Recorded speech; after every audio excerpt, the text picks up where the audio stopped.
എന്നെ വെട്ടിച്ച് നീ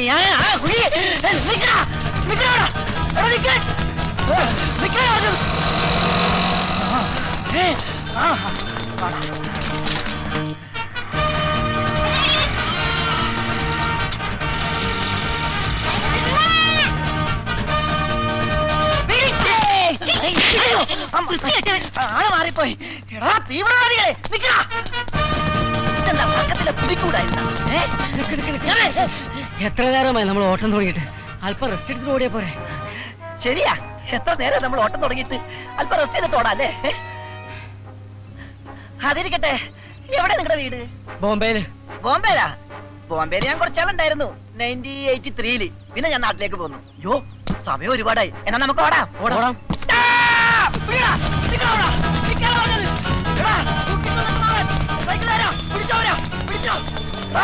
എന്നിട്ട് ഓടിക്കരുത്. ഒരു വണ്ടി ഒന്നുമില്ലേ?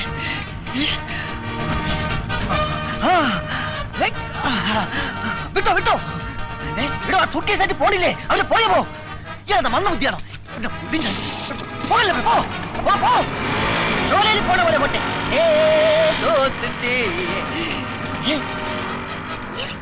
ഇത് പോയില്ലേ? എടോ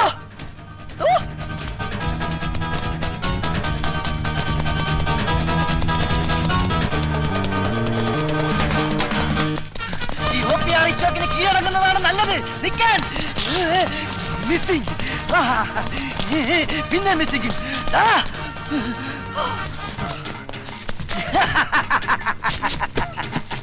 ഓഹോ, കയറ് വെച്ച് പേടിപ്പിക്കുന്നോ? എടോ, ഈ ഡിറ്റക്റ്റീവിന് കയറൊരു പ്രശ്നമല്ലടാ. നീ കണ്ടോ എന്റെ അമ്മ തെങ്ങ് കെട്ടല്ലേ? അയ്യോ കെട്ടല്ലേ. എടാ എടാ ശ്വാസം മുട്ടത്. ആട്ടച്ചാക്കിന്റെ വലിയ കെട്ടല്ലേ? എടാ വിടാ. എടാ കെട്ടഴിച്ചിട്ട് പോടാ. അയ്യോ എടാ കെട്ടല്ലേ. നോക്കള്ളപ്പോഴാണോ കയറ്?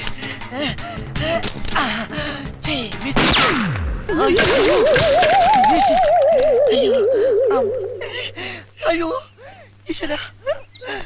പിന്നെ വിളിക്കാം. മണി 11 എനിക്ക് കോടതി പോണം. എന്താണ് സാർ കേസ്? അതൊരു തല്ല് കേസാ. സാറിന്റെ കേസല്ല, OPS സാറിനെ കണ്ട കാര്യം എന്താ? ഒരു പ്രമാദമായ കേസ് പുള്ളി ഏൽപ്പിക്കാനുണ്ട്. അത് കൊടുത്തുകൂടെ ഞാൻ വിളിച്ചോണ്ടിരിക്കാം. Mister Bobby Varghese, left hand right hand seat ആണോ? ഇരിക്കൂ, ഇരുന്ന് സംസാരിക്കാം. രാവിലെ എന്തായിരുന്നു? വെള്ളയപ്പം റോസ്റ്റും. അതല്ല, രാവിലെ വലിയ ബിസി. അതാ, അത് 2 ബാക്കി സഞ്ചാരന്മാരെ കസ്റ്റഡിയിൽ എടുക്കാൻ വേണ്ടി പോയതാ. സർക്കാർ നേരിട്ട് വന്ന കേസായതുകൊണ്ട് ഉപേക്ഷിക്കാൻ പറ്റില്ലല്ലോ. ഞാൻ ഇല്ല എന്ന് പറഞ്ഞതാ, എന്നിട്ട് എന്റെ തലയെ കെട്ടിവെച്ച്. 6 കോടി രൂപയുടെ ആയുധടപാടിന്റെ കേസാണ്. ഇതിന്റെ പിറകിൽ മറ്റവരെ പ്ലേ ഉണ്ട്. അമേരിക്ക. പിന്നെ ഒരു കാര്യം, വളരെ സീക്രട്ട് ആയത് കൊണ്ടാണ്. ഇല്ലെങ്കിൽ ഞാൻ കുറെ കാര്യങ്ങളോട് പറഞ്ഞു തന്നെ. അല്ല, താമന്ന കാര്യം പറഞ്ഞില്ലല്ലോ. വളരെ പ്രധാനപ്പെട്ട ഒരു കാര്യം എനിക്ക് തന്നോട് സംസാരിക്കാനുണ്ട്. Tell me truth. എനിക്കൊരു ആത്മാർത്ഥ സുഹൃത്തുണ്ട്, വൺ മിസ്റ്റർ രാജീവ് മേനോൻ. പുള്ളിക്കാരനും ഭാര്യയുമായി ചില അഭിപ്രായ വ്യത്യാസങ്ങളും പ്രശ്നങ്ങളൊക്കെ ഉണ്ടായി. അവർക്കൊരു കുട്ടിയുണ്ട്. ഒടുവിൽ കുടുംബ കോടതി ഇടപെട്ട് കുട്ടിയെ അമ്മയ്ക്ക് വിട്ടുകൊടുത്തു. ഇപ്പോൾ ആ കുട്ടിയെ കാണാനില്ല. Child missing. അപ്പോ ബേബീസ് ഡേ ഔട്ടിന്റെ കാസറ്റ് കാണേണ്ടിയിരിക്കുന്നു. ഈ കുട്ടി എവിടെ ഉണ്ടെങ്കിലും അത് കണ്ടുപിടിക്കേണ്ട ചുമതല തന്നെ ഏൽപ്പിക്കാനാണ് ഞാൻ വന്നത്. ഈ കേസ് എന്നെ സംബന്ധിച്ചിടത്തോളം ഒരു തുമ്പി കല്ലെടുക്കുന്നത് പോലെ നിസ്സാരമാണ്. ആട്ടെക്കുട്ടിയുടെ പേര് സച്ചിൻ. ആ കുട്ടി ഇപ്പൊ എവിടെയുണ്ട്? അത് കണ്ടുപിടിക്കാനല്ലേ ഇങ്ങോട്ട് വന്നിരിക്കുന്നത്. 50,000 രൂപ അഡ്വാൻസ്.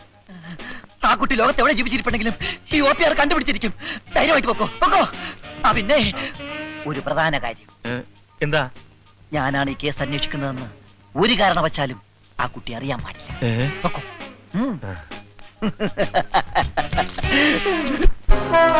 അപ്പോ നീ പറഞ്ഞാലും നിന്റെ മോൾ അനുസരിക്കില്ലെന്നാണോ? ഞാൻ ആവുന്നതും പറഞ്ഞു നോക്കി അച്ഛ. മോളെ, ഇങ്ങനെ കുടുംബത്തിൽ അപമാനമുണ്ടാക്കുന്നതിലും നല്ലത് വല്ല ട്രെയിനിലും തലവെച്ച് ചാകുന്നതാ. അയ്യോ അച്ഛ. ഹലോ, എന്റെ ഓഫീസല്ലേ? ആ കുട്ടിയുടെ അമ്മയും അപ്പൂപ്പനും തീവണ്ടിക്ക് തലവെക്കും. ഉടൻ തന്നെ റെയിൽവേ സ്റ്റേഷനിൽ. പരിപാടിയുടെ ഈ ഭാഗം നിങ്ങൾക്കായി സ്പോൺസർ ചെയ്തിരിക്കുന്നത് വെട്ടുകത്തി ഫൈനാൻസിയേഴ്സ് ആൻഡ് റോയൽ പാറ്റാഗുളികാസ്. TV സീരിയലായിരുന്നു. ഞാൻ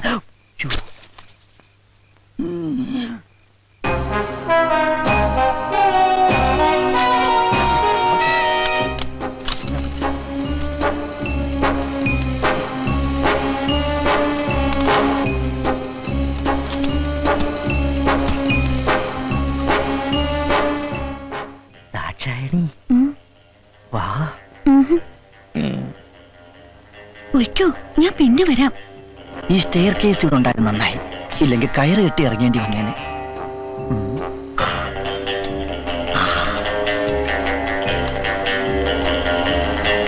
ഇതായിരിക്കും ആ പയ്യന്റെ ബെഡ്റൂം, അതായത് കിടക്കമുറി. കൊച്ചു കള്ള, എന്തിനാ ഇത്ര ധൃതി? അയ്യോ, മുതലാളി ചുമക്കുന്നു, ഉണന്നെന്നാ തോന്നേ.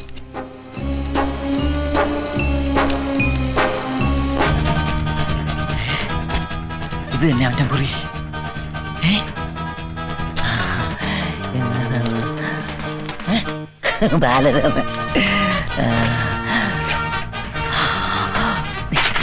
ഇൻസുറൻസ് ബോക്സാ.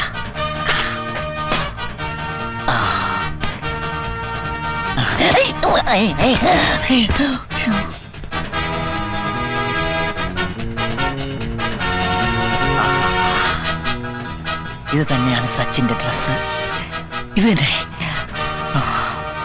ഇതിരിക്കട്ടെ.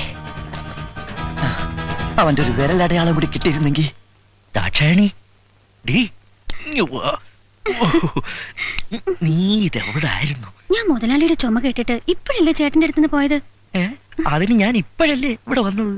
ഓ, നീ എന്തോ ഇങ്ങനെ അല്ലെങ്കിൽ ഈ ആണുങ്ങളൊക്കെ ഇങ്ങനെയാ. വെള്ളം അടിച്ചു കഴിഞ്ഞാൽ പിന്നെ ഒരു വെളിവും ഉണ്ടാകത്തില്ല. ഓ, അത് നിന്റെ ഒരു തോന്നലല്ലേയോടി എന്റെ പൊന്നു ദാക്ഷായണി.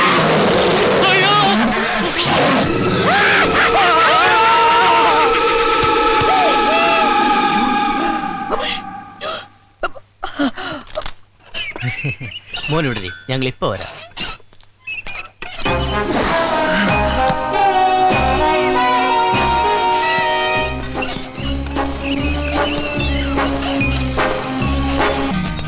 കണ്ണിലെന്താണോ?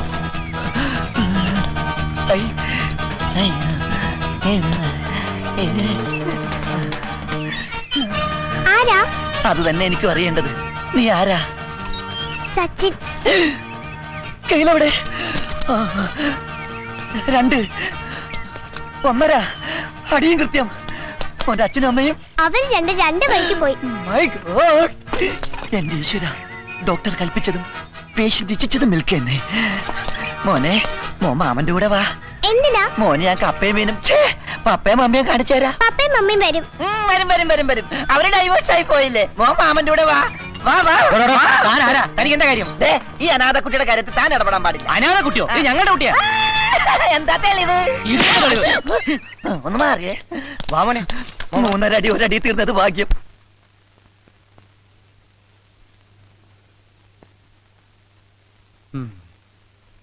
കിടക്കായിരുന്നില്ലേ മോളെ? നേരം ഒരുപാടായി. കിടന്നാലും എനിക്ക് ഉറക്കം വരില്ല അച്ഛാ. എന്റെ മോനെ എനിക്ക് നഷ്ടപ്പെട്ടിട്ട് എത്ര നാളായെന്ന് അച്ഛനറിയോ? ഞാനൊന്നും ചെയ്യുന്നില്ല എന്നാണോ നീ പറയുന്നത്? DGPയെ കൊണ്ട് സകല പോലീസ് സ്റ്റേഷനിലേക്ക് വയർലെസ് മെസ്സേജ് കൊടുപ്പിച്ചിട്ടുണ്ട്. ഇതിൽ കൂടുതൽ ഞാൻ എന്താ ചെയ്യണ്ടേ?